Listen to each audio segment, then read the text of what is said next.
What is up, everyone? This is Anthony Gallegos alongside Andrew Goldfarb. Hi. And we're here to break down for you the newest Star Wars 1313 trailer. Actually, the first, I should say. It's not the newest. I mean, we had seen it before at E3, but they've never released a proper gameplay trailer. If you don't know about the game, it takes place on Coruscant, which you're seeing here. It's the capital planet of the Star Wars world, and it takes place between episodes 3 and 4. And it doesn't involve the Force or Jedis or any of the familiar characters. So we have this here, the surface of Coruscant. It's a planet completely made of a city. I mean, it's a citywide planet. There is no more jungle or anything like that. And, well, we have a ship here in the middle of the frame that looks a lot like the ship at the beginning of Episode 1 that the Jedi ride in, but it's probably not. But that ship at the bottom is the ship that we'll see repeatedly throughout this trailer. It's Corellian in design, if I'm not right, as I'm identifying it by the front of the ship, which is similar to the blockade runner from the beginning of Episode 4. That makes sense. So yeah, so here we see our first look at the character that you play as. LucasArts has been kind of cagey as whether or not this is. They've said this isn't necessarily the final character model, and it might not even be the final actor. But I have a hard time believing that because it's so animated. Yeah, it is. I mean, that's the thing is this game transitions between animation and gameplay so smoothly. Like right here, you know, that part right there that we just saw. They would actually take this. And right here where they walk through this door, it turns into gameplay. And it looks just the same as it does in this scene right here. And one of the things that they've done that makes it really cool is that they've managed to capture the face and the body at the same time, which really creates a much more realistic-looking character than other games have. So this is where, you know, this is the thing about Coruscant. The whole city is made of layers. So there's the surface city where all the rich people live, and as you would know about Star Wars 1313, the game takes place on the 1313 level, 1313th level of Coruscant. So they have to actually descend down these gigantic tubes, ship-sized tubes, down into the surface. But of course, you know, no Star Wars game is complete without things going horribly awry. So who are these guys? Do we know who these? We don't know who these guys are. You know, so at the beginning of this demo that we saw at E3. You and this guy, you're a bounty hunter, and you and your friend here have loaded on a bounty that you've captured. So the only thing I can think of is maybe like a rival bounty hunter squad. I mean, are they droids? Well, at least one guy is a droid. Yeah. But we do see that in the background, there's definitely some organic guys on the ship. You know, those guys, definitely human, it looks like, and their helmets bear a little bit of resemblance to the Scout Trooper helmets in Return of the Jedi. On Endor. Yes, on Endor. See? Andrew, I'm so proud. You know so much about Star Wars.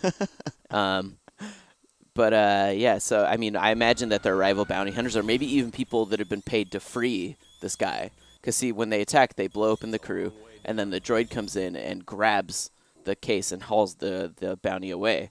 So here you get your first look at what the combat's actually like in this. You know, it's obviously been compared to Uncharted. I compared it to Uncharted in my preview.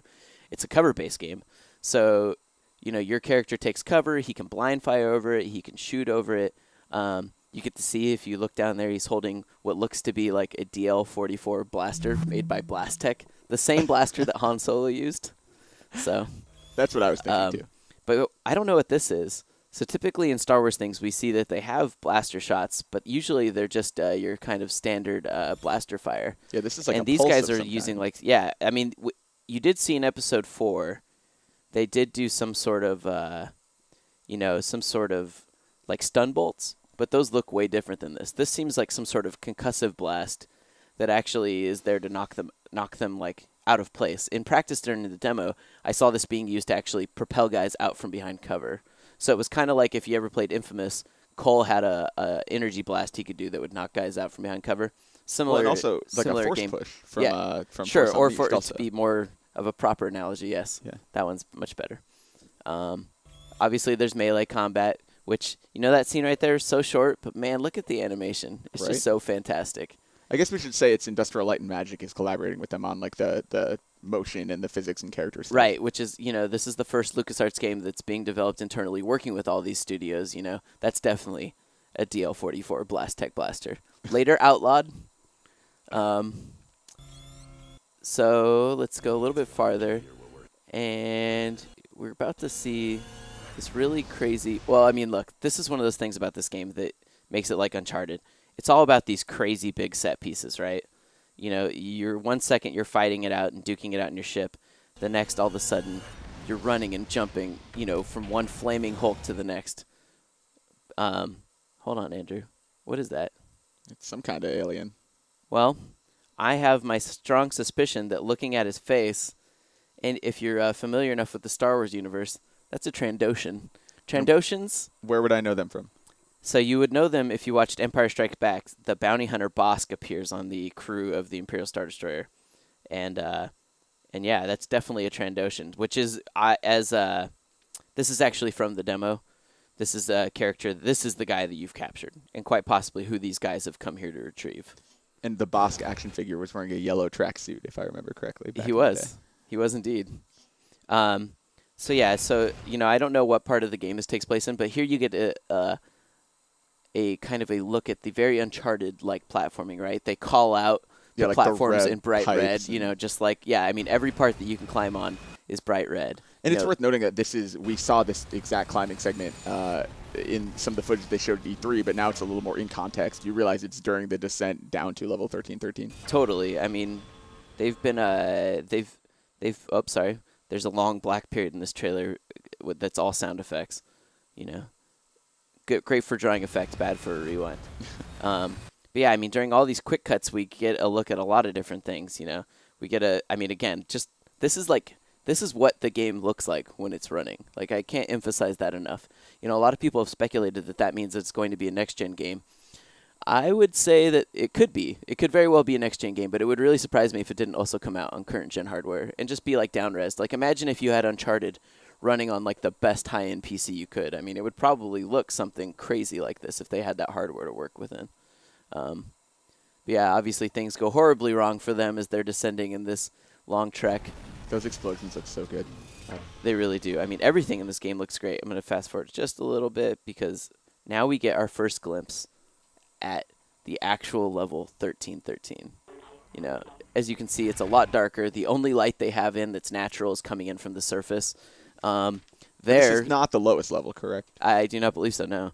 So right there, that ship that just appeared in the frame, that is a G9 Rigger freighter, which is the same type of freighter that Anakin Solo uses in the current Clone Wars cartoons. I identified that just by its fuselage, I want you to know, because I am a huge dork. But yeah, I mean, 1313, you know, it's this dark, dingy place. You know, the creators of the game have said that it's a place where, you know, like the equivalent of crime bosses live, mafia families, and, you know, my thought is that this could tie into a potential live-action Star Wars TV show that they've been teasing for a long time that they said, you know, might be called something like Star Wars Underworld, and it's been compared to, like, Sopranos set in Star Wars universe. And, like, look at this. This is like a dingy, dark, you know, horrible, like, filthy criminal place that I could see it totally taking place in as a tie into this. And they already have the actors that could be in the show because they're the same people doing the roles in this game, you know. Star Wars 1313, still quite a ways out. You know, we don't have a firm release date yet, but I think it's, you know, it looks pretty awesome. From what we've seen, I'm so excited for this game. Me too. So yeah, that's it for this rewind. And for more on Star Wars 1313, keep it locked on IGN.